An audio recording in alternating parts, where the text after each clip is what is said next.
제주공항에 있는 고래에서 만나요 하는 만남의 장소. 나는 민용쌤 만나서 떠나요. 금손 민용쌤의 비즈 선물을 잔뜩 득템하고 떠나는 곳은 여수입니다. 아담한 여수공항을 나가 바로 돌진한 곳은 여수 수산시장이에요. 나의 여수 여행을 자극한 것이 인치님의 갑오징어 사진 한 장이었거든요. C파인78 인치님이 친히 여수 수산시장보다 맞은편 교동시장이 수산물 가격이 훨씬 싸다고 알려주셔서 교동시장에서 갑오징어, 키조개, 그리고 새우를 구입했어요. 먹는 건 수산시장 2층에 있는 식당에 가져가서 먹어야 합니다. 술도 안 마시는 민용쌤한테 술 따르라고 시키고 민용쌤은 사이다 자작하게 만들고 어쨌든 기분 좋게 짠짠짠! 갑오징어는 시장에서 썰어주셔서 그냥 바로 먹으면 됩니다. 오징어회랑 비슷하다고 생각하시면 되는데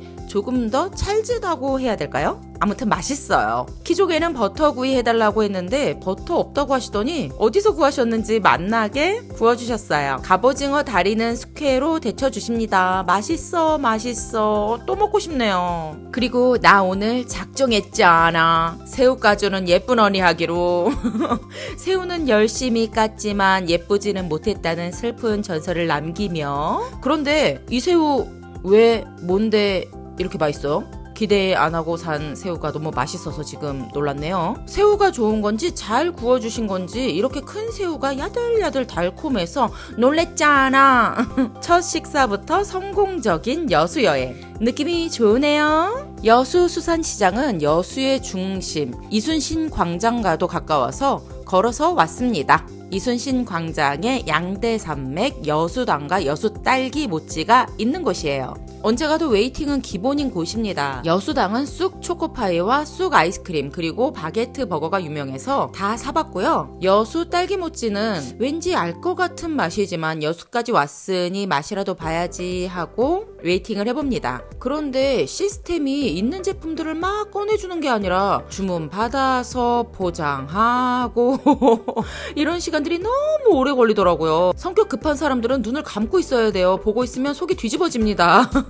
저는 뛰쳐들어가서 내가 아주 그냥 빨리빨리 해버리고 싶더라고요. 오랜 웨이팅으로 지친 우리들은 호텔에 체크인하러 이제 갑니다. 저는 술을 마시고 민용쌤은 운전을 못하고 그래서 우리는 교통수단을 택시로 선택했어요. 우리는 불편함 없이 잘 이용했는데 성수기에는 택시 잡기도 어렵단 말이 있더라고요. 여수 여행에서 우리가 선택한 호텔은 헤이븐 호텔인데요. 가격 괜찮고 무엇보다 거북선대교 뷰 때문에 이곳을 선택했어요. 침대에 누워서도 여수의 갬성을 놓치지 않을 호텔 위치 정말 갑이네요. 그럼 침대에 앉아서 오랜 기다림으로 득템한 여수 딸기모찌 좀 먹고 가실게요. 이순신 찹쌀떡도 나쁘지 않았고요. 여수 딸기모찌는 너무 기대를 안 해서일까요? 왜 또 맛있고 난리죠?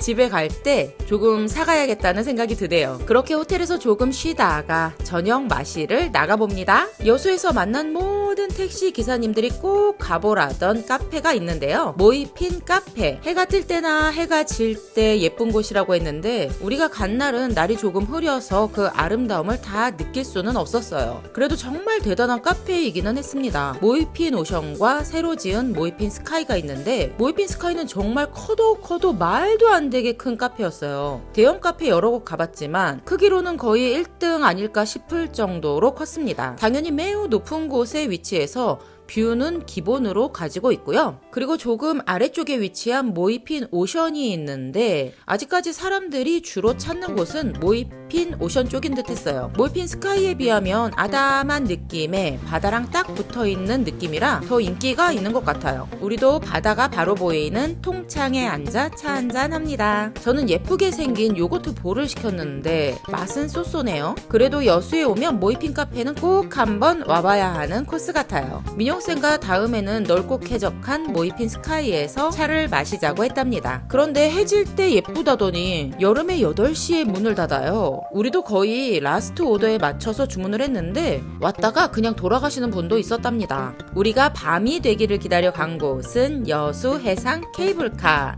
타러 왔습니다. 여수 밤바다, 여수 밤바다, 여수 밤바다. 여수는 밤이여라. 케이블카도 꼭 밤에 타라고 해서 기다렸죠. 그런데 다들 밤에 타겠다고 모여들어서 대기가 1시간 대기는 기본이니까 여유로운 맴으로 오셔야 해요. 그래도 전망대에서 밤바다 구경도 하고 여수 밤바다 노래 100만 번쯤 부르면 우리의 차례가 와요. 우리는 맞은편 낭만포차에 갈 거라 편도로 표를 끊고 갔어요. 밤에 타는 케이블카 정말 너무 좋았어요. 그런데 우리는 바보같이 낭만포차 못 찾고 엄청 헤맸네요. 나중에 보니까 정말 가까운 데 있었는데 말이죠.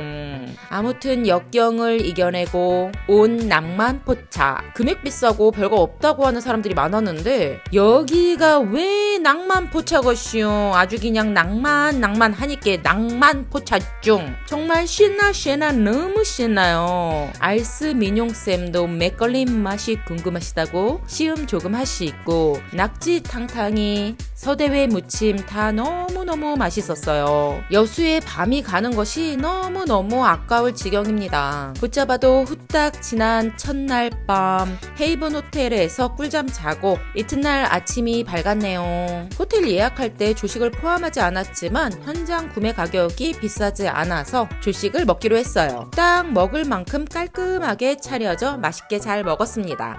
여수는 차 타고 조금 가야 하는 근교에는 갈 곳이 많은데 렌트하지 않은 우리 같은 관광객들은 여수 시내 안에서 갈 곳이 없다고 걱정이 많았거든요. 그런데 여수의 신도시에 장도라는 섬이 있다고 해서 와봤어요. 걸어서 들어갈 수 있지만 물때에 따라 다리가 잠기는 때가 있어서 잘 알아보고 가셔야 한다네요. 날씨 화창한 일요일 장도로 들어가는 길은 또 낭만적이었어요. 예술의 섬이라고 곳곳에 조형물도 있고 조경도 잘 해놓고 쉴 곳도 조금 있어서 마실 삼아 한번 가보시면 좋을 것 같아요. 관광지 천지인 제주도에 사는 제주도민에게는 엄청 대단한 곳은 아니었지만 일단 그늘에 앉아 있으니 시원한 바람도 불고 사람의 몸도 마음도 좀 여유롭게 만들어주는 공간이었어요. 소소하게 재밌거리를 찾아서 우리 둘은 즐거운 시간을 잘 보냈답니다. 또 조금 걷는 코스라 뭐랄까 밥 맛있게 먹을 수 있는 상태가 되어서 딱 좋다 하는 기분?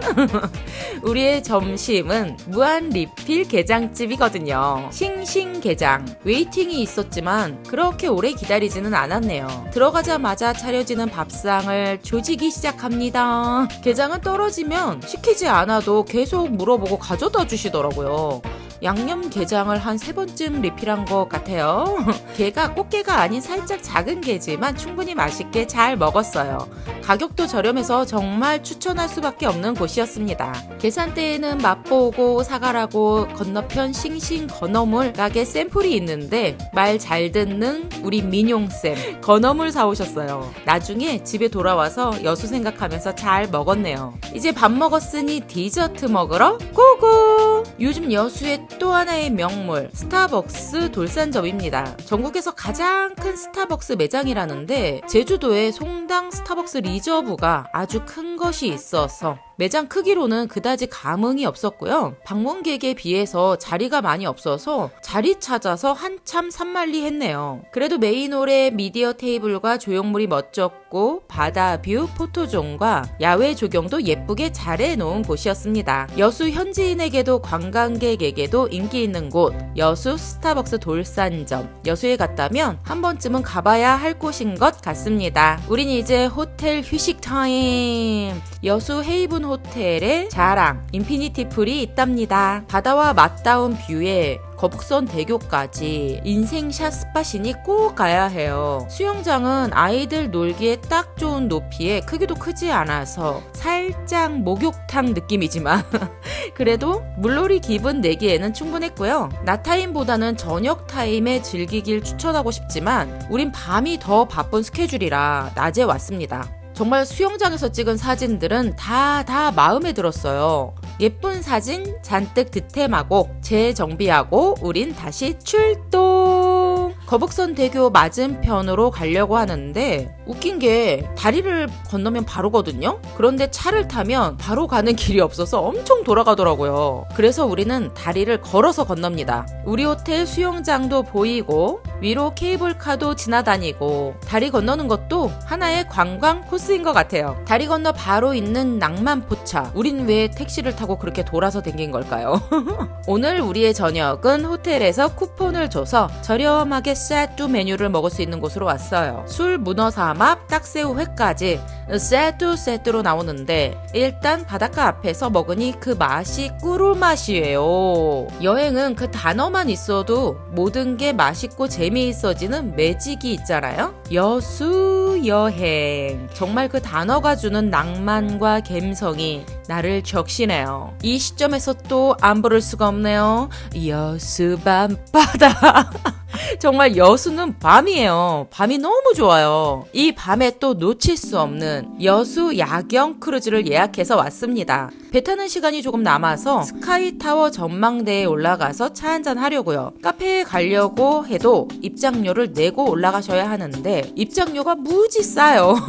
엄청 높은 타워는 아니지만 또 올라오면 뷰도 좋고 높고 시원한 곳에서 아이스크림 먹으며 놀다가 여수 오션 크루즈 탑승 시간에 맞춰서 갑니다. 해지는 시간에 맞춰서 타는 크루즈라서 매일 탑승 시간이 조금씩 달라요. 배가 움직이고 해가 지기 시작하는데 정말 눈물이 날 정도로 아름다웠답니다. 정말 모든 순간이 다 인생 경치였어요. 매일 날씨에 따라 그 느낌이 다를 듯한데 날씨 맑은 6월의 하늘은 정말 말도 안 되게 아름다웠네요. 해가 완전히 지고 여수의 돌산대교와 거북선대교 쪽으로 오면 야경이 또 죽여줘요. 여수 밤바다.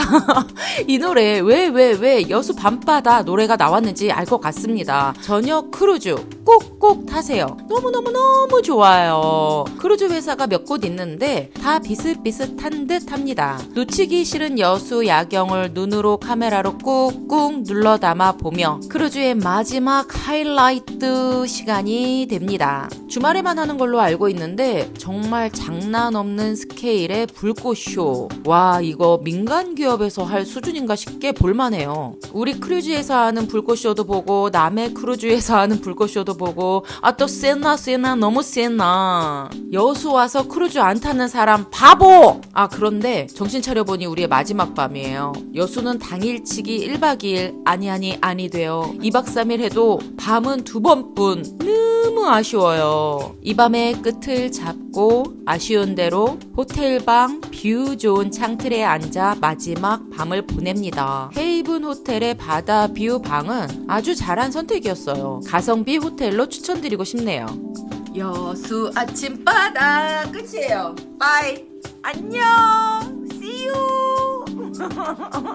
아쉬운 마지막 날 우리는 향일암에 왔습니다. 일출 명소인데 여름에 일출 시간이 5시쯤이라 못 일어나요. 일출은 겨울에 보는 걸로. 우리는 해가 중천에 떠버리고 왔어요. 계단 많기로 유명하던데 생각보다 그렇게 힘들지는 않은 코스였습니다. 향일암의 마스코트 귀 막고 눈 막고 입 막은 귀여운 부처님 상들을 지나 올라 향일암의 포토스팟 해탈문이 나오는데 정말 엄청 좁은 돌틈으로 들어가는 게 신기하고 신비한 느낌이 들기는 하네요. 향일암은 뭔가 생동감 넘치는 절이었어요. 법당마다 스님들이 열심히 연부를 외고 계셨고 보살님들도 굉장히 활기차게 활동하고 구석구석 조용하고 한적한 다른 절들과 다르게 경쾌한 느낌의 절이었답니다. 돌과 나무들, 자연도 최대한 안 건드리고 지은 듯한 절의 모습이 참 보기 좋았어요. 시간이 많으면 산 정상의 전망대 등 조금 더 걸어 올라가면 볼 곳들이 있는 것 같으니 시간과 체력이 되시면 트라이 해보세요. 우리는 이제 떠나야 할 시간입니다.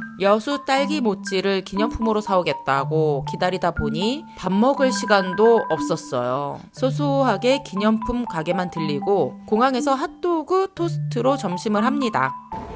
둘이 먹지만 하나, 둘, 세 개. 우리는 계속 여수 너무너무 좋았다를 연발했어요. 똑같은 코스로 또 놀라고 해도 또 하고 싶은 코스였어요. 여수 밤바다. 기다려라, 뒹굴러가 또 갈 거다. 오늘은 이만. 바이바이. 여수 밤바다. 여수 아침바다. 왜 나 창피해? 나 창피하냐고.